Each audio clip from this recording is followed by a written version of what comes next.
Okay, I just got done pressure washing off the engine. I got a couple things cleaned off over there by the starter and the alternator and the power steering pump. I kind of put some of the parts back on the engine so that you can see how they're set up. I wasn't able to film it in the video of us actually removing the engine, partly because I just couldn't get a camera up in there, but I figured I would just take you over to the engine and show you how the things are set up so that when you go to remove the engine, if you're watching this video and watching the series on removing this engine, you'll know how these parts are actually installed on it. Let me take you over here to the engine and I'll show you what I mean. Here it is. Basically what I wanted to show you are the power steering pump right here, the alternator, and the starter. And you also have a couple sensors. You have a NOx sensor and an oil pressure. I think this is the oil pressure sensor and this is the NOx sensor.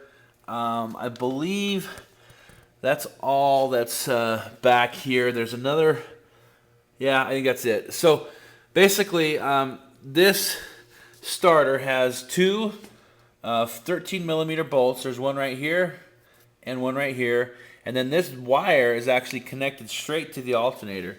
Kind of an interesting design the way that's set up. On the alternator, now the way you remove this alternator from the, you'd have to remove there's a little plastic liner right here underneath the right front tire. You have to remove both of those pieces of plastic to access the alternator. So the alternator has a 13 millimeter bolt here. You have to hold the bolt on the back side, and then it has another 13 millimeter right here, and then the alternator will come out, and then it comes down kind of underneath the car to the side. And then up here on your power steering pump, you only have actually three, now you can see it really good. See, when I was pulling it out, I couldn't show this to you, but you only have actually three bolts. You have three 10 millimeter bolts. You got one here, and then you have one right here that holds this power steering pump to the engine itself. Then you also have, you'll see there's a bolt here, and then there's another bolt right here. You don't have to remove those two bolts to get this pump off. That's designed to hold the pump to the bracket.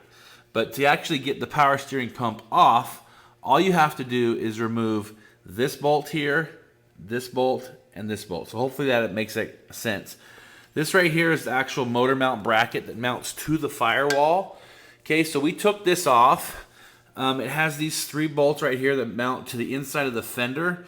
And then there's these two bolts here, and then another two bolts here that mount to the firewall, based on the engine motor mount type thing. Then you've got the pulley here with a 15 millimeter, another pulley here. Then you have your crankshaft pulley, and then your water pump is over here. Now your water pump, you have these three bolts that hold the water pump on, and then there's 6 bolts back here. There's 1, 2, 3 that goes around so that the water pump itself, you can get that off. And then here's the motor mount that connects to the motor mount. This is actually mounted on the car, but I had to remove this bracket to get the engine out. Because it is a stick shift, we had this shaft back here that we had to pull out. If it was an automatic, it probably wouldn't be so bad. But anyway, and then we removed the coil pack, so we pressure washed that. This right here is the bracket for the AC pump. You need, if you're going to pull the engine out, you want to make sure you keep this one intact. So I just removed the three 13 millimeter bolts here, and then there was also 3 10 millimeter bolts on this bracket to remove the actual power steering, or not the power steering, but the AC compressor away from the engine. Right here you have your inlet, and then right behind this you have your thermostat. So if you need to replace the thermostat, that's where that is. Here is your heater hose out, and then there's also this bracket underneath here. Now this bracket, I had to actually remove it to get it off so that I could unbolt it from the transmission, because right here, and here it actually bolts to the transmission. So I had to remove this aluminum bracket to get that out. And then over here you have 2 sensors. I think one's a coolant sensor and another one's a temperature sensor. This is your EGR valve. These are your cables, your fuel cables. You got one, I think this is your pressure cable, and then this one right here is your return, if I remember right. You have your throttle positioning sensor here. I think this is an airflow sensor, but I'm not exactly sure. We also have this little air tube right here that did break, and it goes right to the top, and then there's another one that comes down and connects somewhere around here, or I think it's actually in the car. The last thing I wanted to show you is the motor mount. Now this motor mount here, you have 4 13mm bolts, okay? So to remove this bracket, and then this is the dog bone, as they call it, the lower motor mount. If you're gonna replace, like we did a video on the timing cover and replacing the timing chain and all that, if you're gonna replace just the timing chain itself, you should remove these, and then there's 4 bolts that go into the bottom of the oil pan.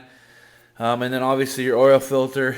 This is your tensioner. You've got 2 10mm bolts if you want to remove the tensioner.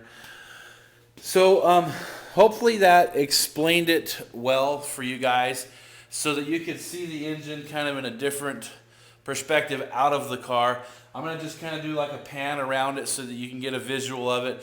We've taken pictures of it. We've taken pictures of the wiring diagram. We've labeled all the wires so that when we assemble this, put it back together, we will know how everything is set up and put it all back together. So I'm going to do a final shot of just going around the engine so you can get like an outside visual of it, and then we will start tearing it down, and we'll come back.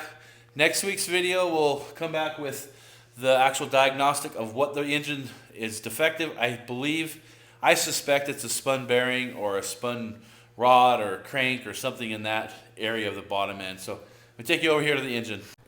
Okay, so it's just a final look, so you can get kind of an idea how it's set up.